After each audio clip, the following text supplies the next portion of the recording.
وہ انسان بہت سارے ایسے لوگ تاریخ کے اندر ہیں.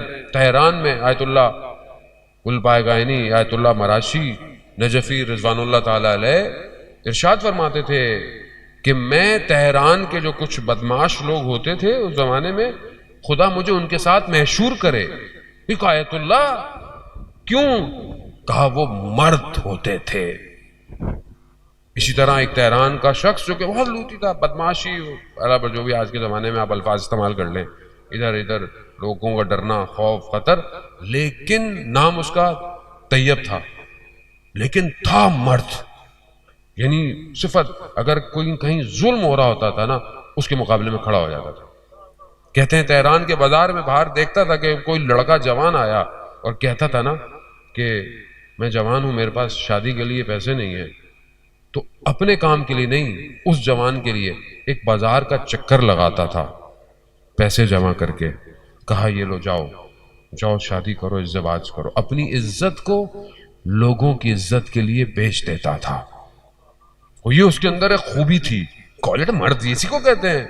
دوسری خوبی کیا تھی کہ جب بھی محرم آتے تھے تو اس کا دستہ، اس کی انجمن سب سے مشہور تھی.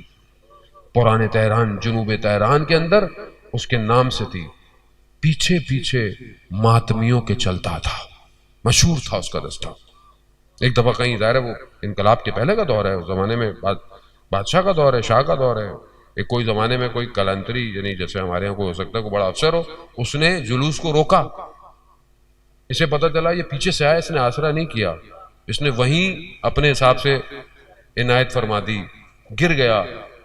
اس کے سامنے بول نہیں سکتا تھا، کوئی بول نہیں سکتا تھا. تو یہ کوالٹی ہوتی ہے، روکے مت کسی کو. تم پورا سال کیا کرتے ہو؟ تم اپنے عمل دیکھو. بڑے مجلس میں آ جاتے ہو، بڑے ماتم کرنے آ جاتے ہو، آنے دو. اس کا پورا دین یہی ہے. اس کا پورا دین، شاید وہ صرف چند دنوں کے لیے سنگت میں لگتا ہو، شاید وہ کسی جگہ ماتم کرتا ہو. ہاں آ گئے، نیاز تھی نا، آنے دو. یہی تو امام حسین کا کمال ہے، یہی تو کمال ہے. وہ کسی کو نیاز سے بلا لیتا ہے، کسی کو ماتم سے بلا لیتا ہے. یار بھائی تمہاری تھوڑی ہے کوئی، تم کیوں دل تنگ کر رہے ہو؟ یہ جوان کھڑا ہوا سنگت میں لگا ہوا اگر دو ہاتم سے ماتم کر رہا ہے تو تمہیں کیا پریشانی ہے؟ تو یہی ہاتھ جو اس کے سینے پہ لگ رہے ہیں، یہی ہاتھ کل دشمن کے منہ پہ بھی لگ سکتے ہیں.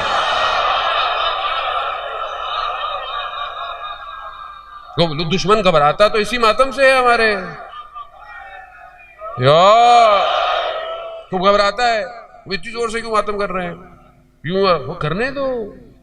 کیوں قوم کو ٹھنڈا کر رہے ہو؟ کیوں کریں کھڑے ہو کے؟ کرنے دو. یہ جذبہ عشق حسین کا ہے. آج اگر یہ اس جذبے پر ہے تو کل یہ دشمن کی صفوں کو بھی ہلا سکتا ہے. رکھو، آنے دو، جیسا بھی ہے آنے دو، آنے دو. تھوڑی دیر کے لیے آئے، ایک رات ہی کے لیے کیوں نہ آئے. کچھ لوگ ہیں صرف 9 کو آتے، بس آنے دو. اگر تم نے اس سے یہ 9 بھی چھین لی تو اس کا تو پورا دین ہی چلا گیا. خود سمجھو یہ ہمارا نہیں، یہ سید الشہداء کی وادی ہے. مجھے اب یہ طیب بھی ایسے ہی تھا، وہ لوگ اعتراض کرتے تھے لیکن آتا تھا دستے میں ماتم کرتا.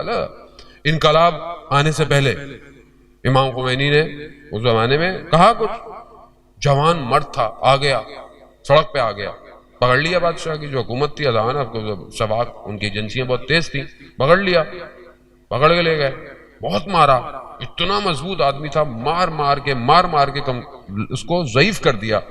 اسے کہا چھوڑ دیں گے ایک شرط پہ، مشہور آدمی تھا نا، ایک شرط پہ چھوڑ دیں گے، اس زمانے میں انٹرویو دے دو کہ تمہیں پیسے دیے گئے تھے اس کام کے.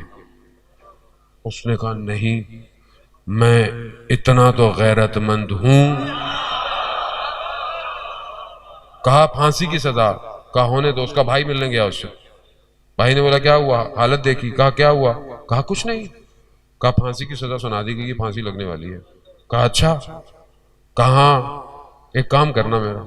کہا کم جاؤ تو امام خمینی کو میرے 2 پیغام دے دینا۔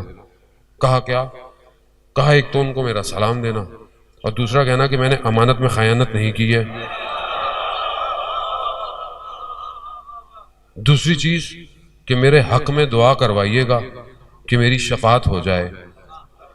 ہو گیا، پہنچے، سلام دیا، یہ کہا اس نے بہت اچھا کیا۔